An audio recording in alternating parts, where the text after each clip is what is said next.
It seemed like everybody was interested in talking about themselves and their own state. John Kasich spent a lot of time bragging about how President Obama's saving the auto industry had made Ohio, do really, really well. And Chris Christie talked a lot about lessons from his mother. I'm going to be playing. We've got a whole little riff on that we'll get to in a few seconds. Didn't mention that he's got one of the worst unemployment rates in the state. So anyway, John Nichols was actually there. Our old friend John Nichols, the Washington Washington correspondent and author of Uprising for The Nation magazine, thenation.com. Hey, John, welcome back. Hey, Tom, it's great to be with you. And I do want to say that I thought of you. I'm not making this up. I thought seriously of you last night. Why is that? At a particular point in the remarks, when former Northern Exposure star Janine Turner was brought on to explain the thinking of the founders. Oh, interesting. I didn't see that piece of it. Oh, Tom, you really need to see that. What happened? She's a militant Tea Party. She was the nice girl on Northern Exposure. Right. Now she's become a real right winger. She's a militant Tea Party person who basically quotes the founders so selectively, right, in order to make the case for the Tea Party, that it's a fascinating thing. You could, and knowing you and on your good writing on these issues, I mean, you could write a book just on her speech. Amazing. I'll have to check it out.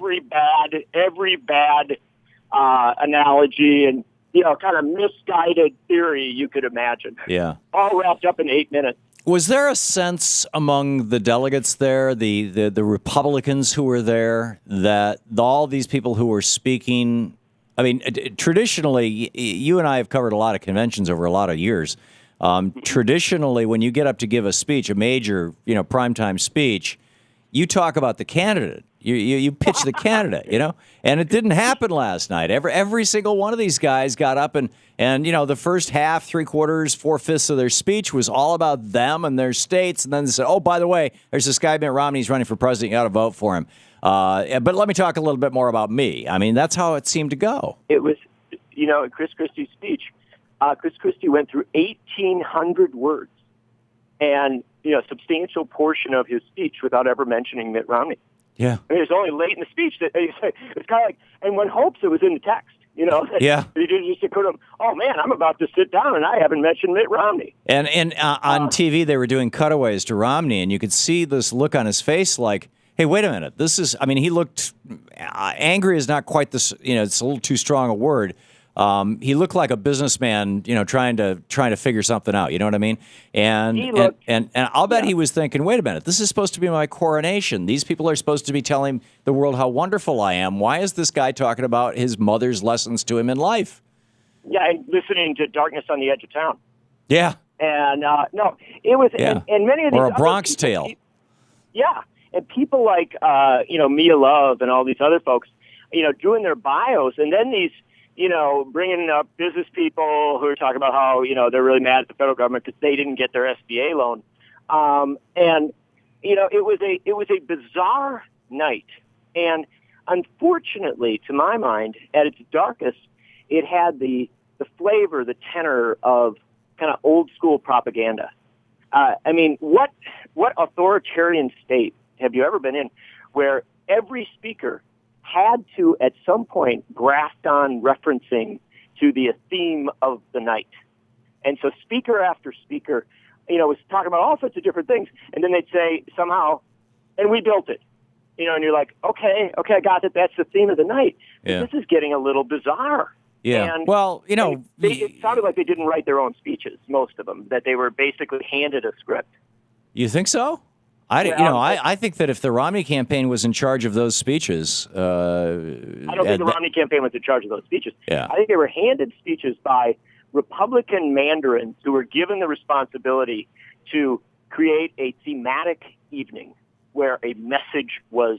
Okay, so let's say a few paragraphs of each speech. In other words. Yeah. Because I can't imagine that the Romney campaign was happy with. Kasich spending 8 minutes talking about how wonderful Ohio is, or Christie talking about the being loved rather than feared, and vice versa. Yeah. Well, and think about this. If there had been, and I agree with you totally, I think they just had, go to theme, go to theme, go to theme, go to message, go to message, go to message, but they didn't look for a coherent whole. But shouldn't the message be elect Mitt Romney? Mitt Romney's a good guy. They never really got to that. And here's the bizarre thing. They actually broke their own message.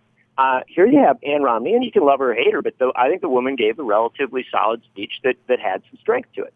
I didn't necessarily agree with it, but she got through some barriers and I think spoke about things rather well, used the word love a lot, and then you follow her up with a guy who says, we don't want to be loved, we want to be respected. Right. Yeah. You're actually countering her message. The Ann Romney speech I thought was really poignant and kind of tragic in a way, because she talked about how in the course of campaigning she had traveled all across America and she had met single mothers, and she was telling these stories of the single mothers and unemployed people and people living on the edge and just barely getting by, et cetera, et cetera, et cetera. And then she said something about moms with, screaming kids or something. And she said, that's one I understand, or words to that effect. And you suddenly got it, that this is a woman who's been living in a bubble, who's throwing out some examples of poor people she met as if to say, I get it, or something. Yeah.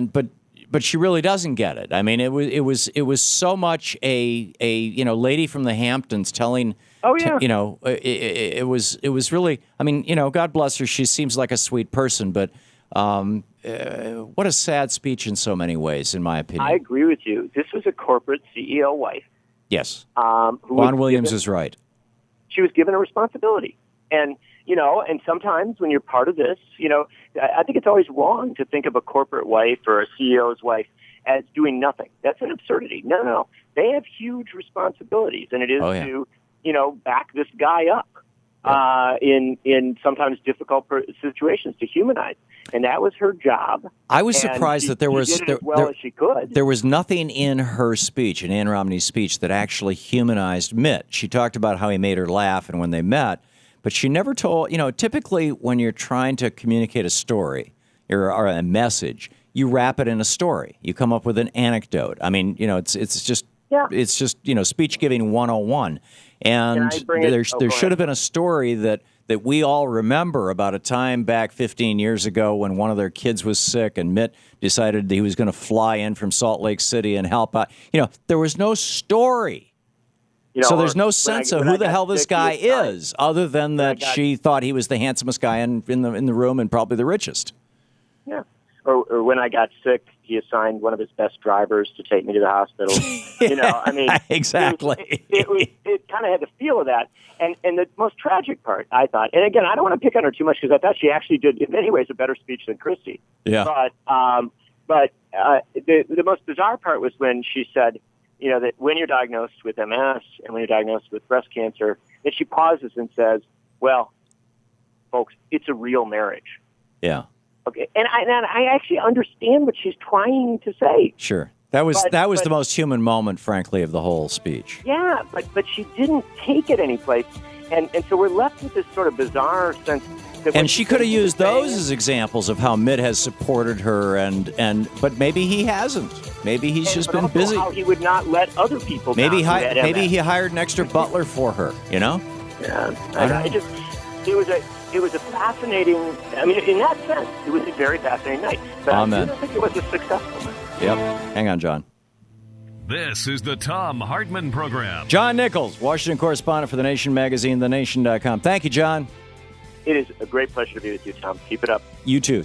We'll talk soon.